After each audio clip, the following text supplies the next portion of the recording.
के चरणों में दंडवत प्रणाम। महाराज जी, जैसे अभी अभी आपके सत्संग कार्यक्रम के दौरान आलस के कारण आंख बंद हो रही थी, तो मैं उठकर चलकर सत्संग सुना, तो उसी दौरान देखा कि बहुत से छोटे जीव पैरों के नीचे आ जाते हैं और मर जाते हैं। तो क्या यह पाप है या कभी? यदि हम कठोर पादुका पहने हैं तो बहुत देख के पैर रखे, आराम से पैर रखकर चले।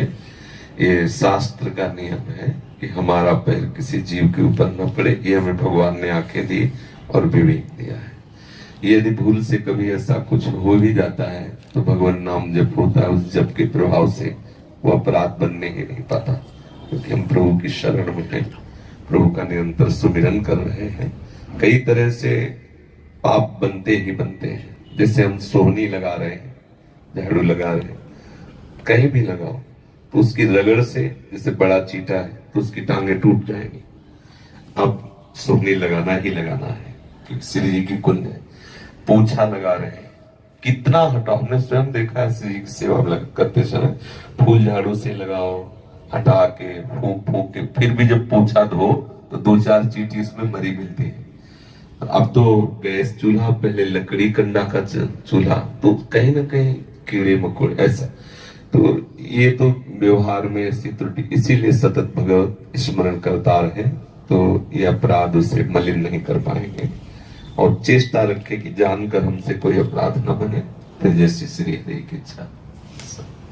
अच्छा, डंक वाले जीव होते हैं महाराज जी, जैसे सांप और बिच्छू या मच्छर, इनको कई बार ऐसी व्यवस्था होती है घर में, वो मशीन होती है जो चल रही है जिससे मच्छर मर जाते हैं, तो वैसे वो ऑल आउट के बेटे वो एक बार हमारे यहाँ लगाया तो वो मतलब देखा सुबह 10 मच्छर मूर्छित पड़ा, उखाड़ फेंक दिया, करने इसकी जरूरत नहीं।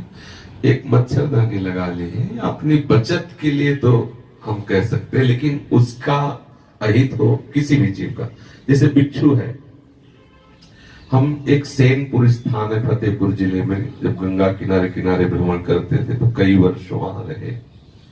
वहां सैकड़ों बिच्छू ऐसे घूमते थे जैसे बड़ा चीटा, भूरी बिच्छू, काले बिच्छू, सहस्त्रों सर्प, कई बीघे का जंगल जहां सूर्य की किरणें भी न जाए, बड़े बड़े विशाल बरगद के वृक्ष, कदम, बड़ा सुंदर शोभनीय आश्रम था। और पास में कल कल करती हुई भागीरथी बह रही है। एक बार कभी बिच्छू ने डंक नहीं मारा, कभी सांप ने नहीं काटा किसी को। ये आश्रम की ऐसी महिमा। तो यदि हमारे बिच्छू मारनी है 8:10 में, तो 9 मिनट तक आप निर्भय रहिए। 10वें मिनट में जब तिजोरी में बंद हो जाए, वो मारेगी, तिजोरी के अंदर अपने आप पैदा हो जाएगी और आपको मारेंगे।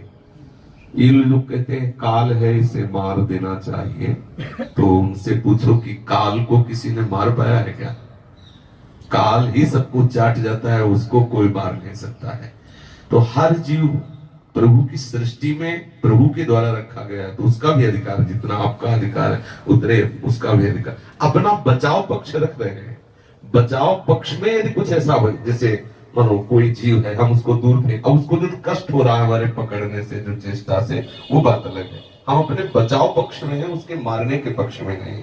जैसे सांप हम पर आक्रमण कर रहे हैं, हम डंडे से उसे दूर फेंक रहे हैं, इसमें उसको कष्ट हो रहा है, ये हमारे बचाव पक्ष का है। हमसे अब ऐसा तो नहीं है कि भाई हाथ में गोद में लेके चूम के उसको छोड़ेगा, ये ऐसा तो मतलब सांप है तो डंडे से मारेंगे नहीं, लेकिन उसको दूर हटाएंगे। परिवार है, बच्चा है, घर दौड़ो, जंगल की तरफ उसे नहीं, इतने में जो उसे कष्ट मिल रहा है, उसको प्रतिकूलता मिल रही, वो जाने। हम अपने बचाव पक्ष में, मारने के पक्ष में, मारने का पक्ष कहीं नहीं लिखा हुआ है। शास्त्रों में कहीं ऐसा नहीं पाया गया कि आप सांप मारो, बिच्छू मारो, ऐसा। और भागवत में तो आता है कि अगर आप मच्छर मारते हो ना ऐसे, तो आपको भी उसका नरक भोग भोगना पड़ेगा। स्वाभाविक खुजलाहट हो रही है, मारा पीछे से हो गया, वो दिखाई नहीं दिया, वो बात एक अलग। लेकिन ऐसे कुछ लोग ऐसे ऐसे करते रहते, मारते रहते, ऐसा नहीं। प्रकृति है, संसार है, भगवान सबकी रचना है, अपना बचाव पक्ष कर सकते हैं।